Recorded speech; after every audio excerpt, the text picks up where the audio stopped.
are the origins of political terms left and right. The story begins in France in the summer of 1789. As the French Revolution gained steam, an angry mob had just stormed the Bastille.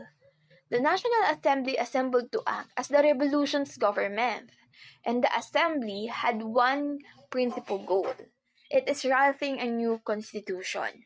One of the main issues the assembly debated was how much power the king should have. Would he have the right to an absolute veto? As the debate continued, those who thought the king should have an absolute veto sat on the right of the president of the assembly, and those who thought he should not, the more radical view, sat on the left of the president of the assembly. In other words, those who wanted you closer to the tradition were on the right, and those who wanted more change were on the left. So that's how right and left term started. Did you know that there are 3 types of diagram that was created to illustrate the political spectrum? Here are they.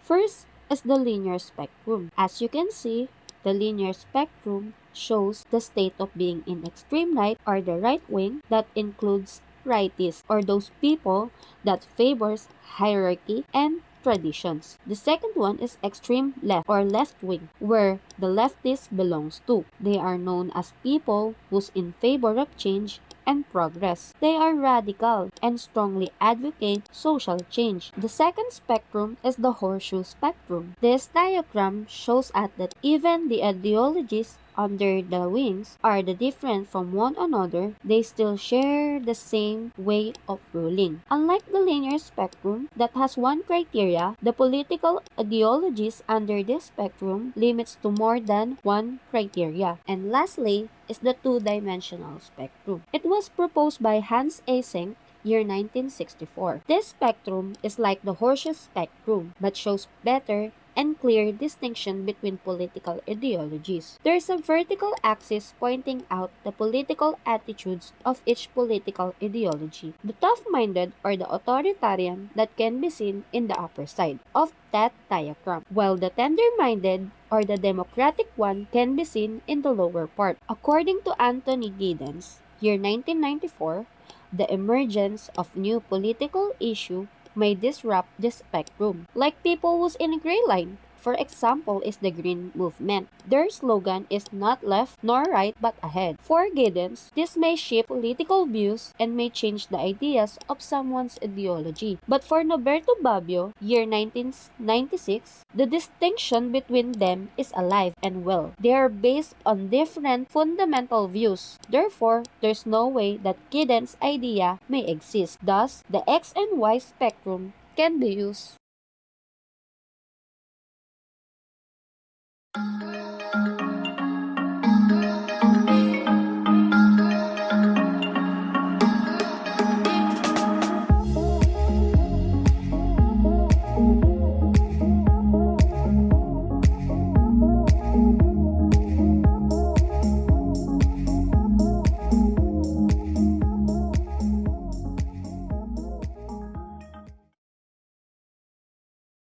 Once upon a time, 5 young ladies of different race from different countries were mysteriously stuck in an unfamiliar place called Colorless Room.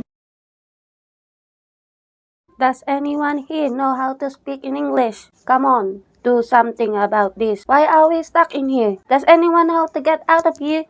You, do something. Aren't you a Filipino? You know something about this. We are known for being the democratic one who do always as you please. What else are you looking for to make a solution? Let me do the work. As long as you follow everything I say, I can solve that. Follow me, or I will hurt you. Just choose. Whoa, slow down, folks. Let's be calm and don't be so authoritative. Leave your totalitarian behavior. You can command, but make it in a nice way. I agree with you. However, if their behavior is like that from the very start, you could just command these folks to change. Your ideals in changing someone isn't realistic at all. You can change someone's way of talking in just a short time. I know, But change is a must. Sticking to the usual will never bring you improvement. We need intervention, but in a minimal way. I somehow agree with you. Change is a must. Intervention is a must. That's why I'm asking these Filipinos to do something. Because if no one's gonna command them to do that, then we'll do it. Who will do it? Tell me. I can command them, and I disagree with what you have said. My world works perfectly as it is. No need to change what I've already done. This fuck is right. You can change the way I'm talking. I command these Filipinos to do something about this room. Isn't it the same? Another thing, if we continue to change, then aren't we separate from reality just because of our ideals? Do you really believe that there's equality? Let's all calm down for a while. While waiting for the rescue, let's talk about each other. I'm quite fascinated about the other countries, so if you may, I want to ask you a question. Just answer one at a time, so that we can understand each other, right? Where do you come from? I mean, your country. Can you tell me about your country or government? I'll start. I have a lot to teach you. You must adopt this. Our politics and state is run by a single party known as the Chinese Communist Party or the CCP. We are headed by a general secretary, while the head of the government is called Premier. Our country is free from protester since our government doesn't allow it. We live in a world where any opposition party doesn't stand. Religious act, markets, and election are controlled by the government. But I think I'll stop for a while. Huh? I'll do it. Someone like you who like changes can justify anything. You don't have a single word at all. Just like how my country changed from being a fascist to Democratic Republic. Way back 1922, after 1943, my country, Italy, was led by a national fascist party headed by Benito Mussolini. He utilizes his charisma to create a place where his political movement can be seen. The state is prioritized above anything else. He created a place where control of the government and the economy is needed. We have the government to amend our decision as a nation, and I think that's the most necessary thing to adopt. He is the most idealistic leader for me. He's opposed to people like you. You only know how to change and don't know the word contentment. The government should tell us what we should and not do in order to keep the peace. So, is it okay for you to have the government control your every move? Of course. Then, it's okay for you to lose your voice against injustices? Absolutely. Since you believe that having a one word is necessary for world peace, what if your government changes something that extremely violated your principle of having a one word? Is it okay with you? Will you speak for it? How? Well, I think...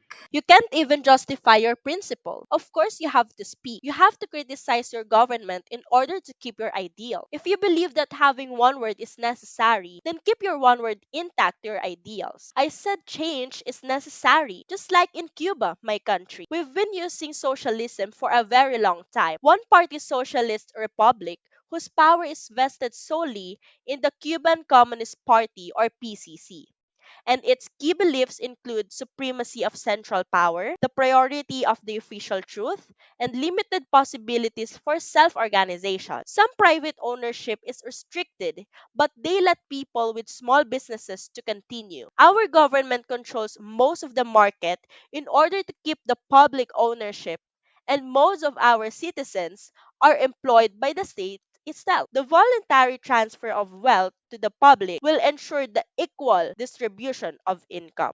I agree with you. However, if their behavior is like that from the very start, you could just command these folks to change. Your ideals in changing someone isn't realistic at all. You can change someone's way of talking in just a short time. No, you just have to be equal when it comes to income and should do it in a gradual way of change. Isn't it the same? Another thing, if we continue to change, then aren't we separate from reality just because of our ideals? Do you really believe that there's equality? Well, I think You think? You only like to think but don't want to know the reality. there's no such thing as equality. In Saudi Arabia, we believe in King Salman's governance. Our country is ruled by monarchs where traditional rules and regulations revolve around the Islamic culture and beliefs. That's why I find it cool. Since we base our decisions in our culture, it will surely consider everyone. Just like in Italy, before Benito was demoted, our government controlled the markets and economy. We're bound to obey the king in order to keep the peace. Our national election is restricted. You may not be able to participate in any political issue, but it surely preserves our Islamic beliefs. Your government is like a fascism, if only you don't have a king. But anyways, just wanted to ask you, if you're going to stick to your beliefs, how can you adjust to the world? I mean, our world is progressive. That means our ways should be intact with the progress of the world. So how? What are you going to do? Yeah, world is progressive. You should also change to adapt. I agree. You have to change gradually. Oh, come on, folks. Stop pressuring them to change. Change is unnecessary. Well, we can adapt, I think. Well, all of you have a point, but I want you to hear this. In our country, we value the voice of the masses. It's people. We use our voice to protect our rights, to give equal opportunity, and to maintain our freedom. We Filipinos were once called by our late President Aquino as the boss of our country. Why? Because each of us, either rich or poor, have the power to choose and elect our government leaders. They are the ones who are responsible to serve us, and by that, we have the power to demand for good governance.